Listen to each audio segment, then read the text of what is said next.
नमस्कार, जय माता दी। कैसे हैं आप लोग? आज मैं बहुत टाइम के बाद आई हूँ आपके सामने।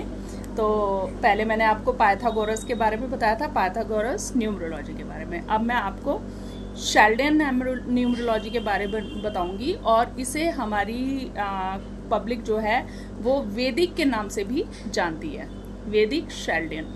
और ये उस टाइम की बात है कि जब ब्रिटिश रूल कायम था। ब्रिटिश रूल के at the time of British rule एक ब्रिटिश सिटीजन थे जिनका नाम था कीरो। कीरो इंडिया आए एज अ टूरिस्ट, और उनका ध्यान जो था वो अकल्ट साइंस में था। उन्होंने इंडिया एक्सप्लोर किया, 2-3 महीने एज अ टूरिस्ट वो इंडिया में रहे। और 19th सेंचुरी की बात है कि वो उत्तराखंड, देवभूमि जिसे कहा जाता है, उत्तराखंड गए। उत्तराखंड में वहाँ के लोगों में जो अकल्ट साइंस है वो बहुत ही पॉपुलर थी। ये उनका सोर्स ऑफ इनकम भी था।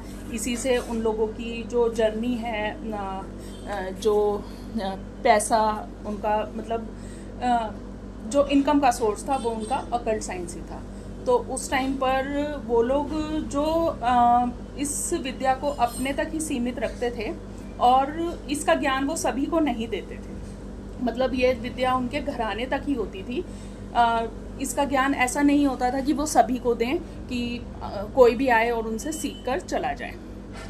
लेकिन फिर उन्होंने पैसों के लिए सिखाना शुरू किया न्यूमरोलॉजी को, अकल्ट साइंस को। और उसमें भी उन्होंने ये तय किया कि हम लोग जो आम चीज़ें हैं वो पूरी पब्लिक को सिखाएंगे, लेकिन जो खास चीज़ें हैं वो फिर भी अपने घरानों तक रखते थे, क्योंकि उनका यही सोर्स ऑफ इनकम था। और अकल्ट साइंस जो है वो उत्तराखंड की फेमस है। कीरो ने फिर शेल्डन न्यूमरोलॉजी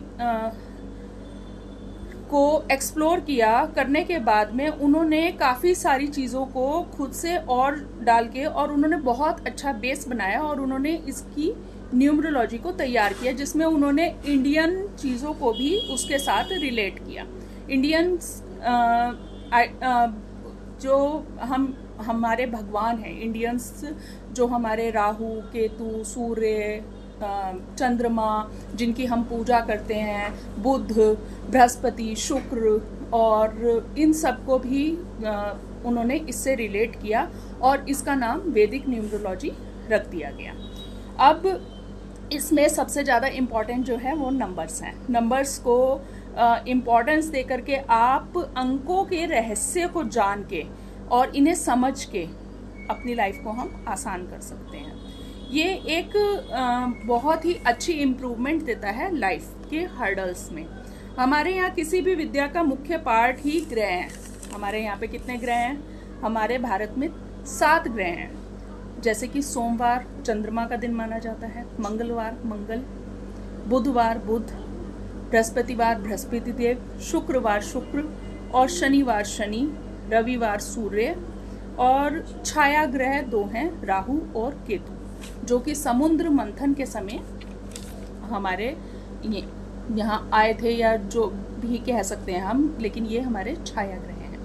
अब राहु और केतु के बारे में तो हम बचपन से ही सुनते आ रहे हैं कि समुद्र मंथन हुआ था, जिसमें कि स्वर भानु नाम का एक राक्षस था, जिसका कि सिर धड़ से अलग कर दिया गया था, और जो सिर वाला पार्ट था वो राहु को दे दिया गया था, और जो धड़ वाला पार्ट था वो केतु को दे दिया था। मगर इन्होंने अमृत भी लिया था, तो इसीलिए इन लोगों को, इन छाया ग्रहों को हमारे ग्रहों के साथ पूजनीय भी माना जाता है। इनकी भी पूजा की जाती है, या आप ये कह सकते हैं कि इन्हें नंबर्स के साथ रिलेट किया जाता है। अब हम रिलेट करते हैं कि कौन सा नंबर हमारे किस ग्रह को प्रेजेंट बताता है। तो 1 नंबर सूर्य को बताता है, जिसे सन बोलते हैं। 2 नंबर चंद्रमा को बताता है, जिसे मून बोलते हैं। 3 नंबर बृहस्पति को बताता है, जिसे जुपिटर बोलते हैं। और 4 नंबर राहु, जो कि छाया ग्रह है। 5 नंबर बुध, इंग्लिश में इसे मरकरी बोलते हैं। 6 नंबर शुक्र है, जिसे हम वीनस बोलते हैं। 7 नंबर फिर हमारा छाया ग्रह आ जाता है, जिसे केतु बोलते हैं। 8 नंबर हमारा शनि ग्रह है, सैटर्न।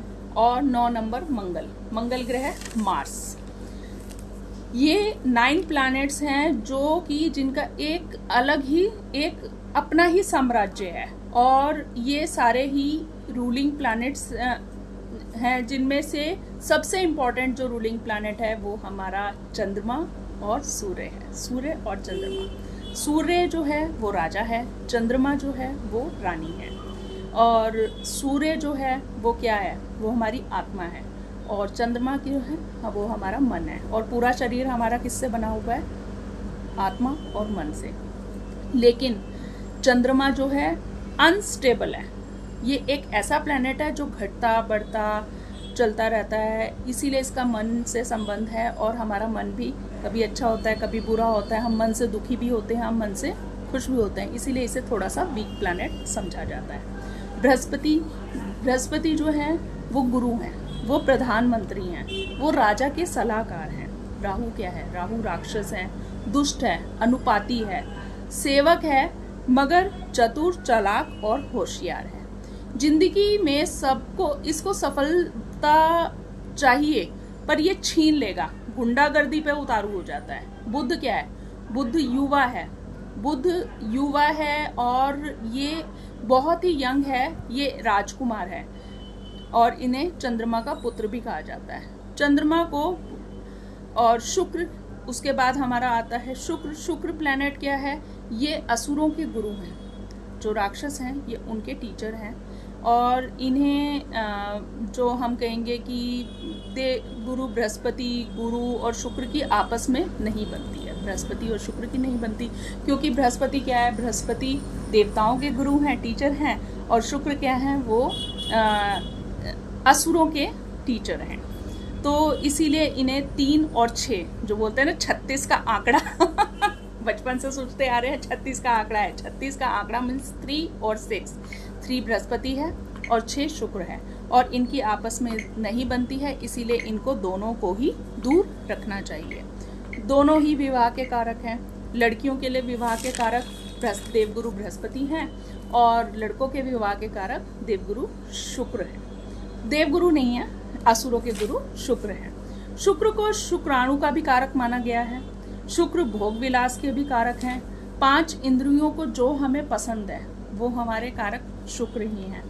पारिवारिक होने के कारण सामाजिक लिहाज से शुक्र को भी एक अच्छा ग्रह माना गया है। केतु राक्षस है, दुष्ट है, हमारे धड़ के सिर के नीचे का हिस्सा है, और इसका जो मन लगता है वो पढ़ाई लिखाई भजन इन सब में लगता है, इसका दिमाग नहीं है। जिस ग्रह के साथ बैठ जाता है उसी की तरह काम करने लगता है, उसी की तरह हो जाता है, ये आधा अधूरा है।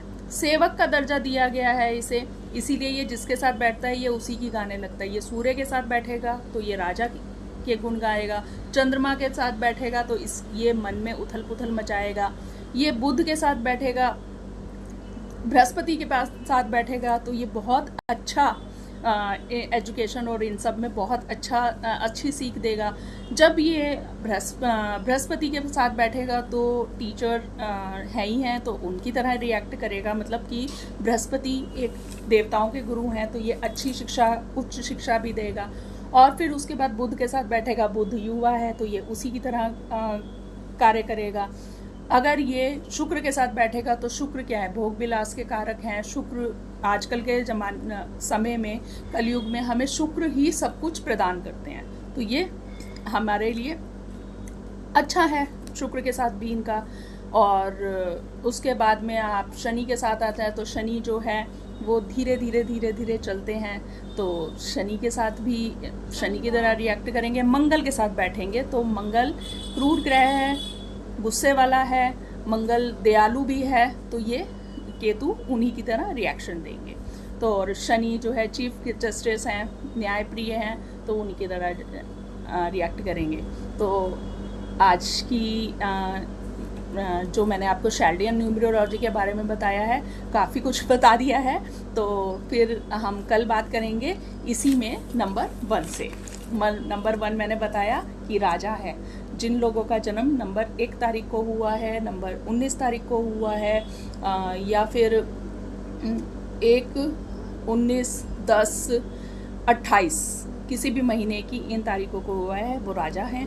तो कल हम उनके बारे में बात करेंगे। और अगर आप कुछ पूछना चाहते हैं तो आप लोग कमेंट करके कमेंट सेक्शन में पूछ सकते हैं, मैं आपको रिप्लाई करूँगी। तो आज से फिर से कंटिन्यू हो जाएगी हमारी वीडियोस, और बने रहिए मेरे साथ। और प्लीज़ चैनल को सब्सक्राइब कीजिए, लाइक करिए और शेयर कीजिए और फॉलो ज़रूर कीजिए। चलिए, नमस्कार।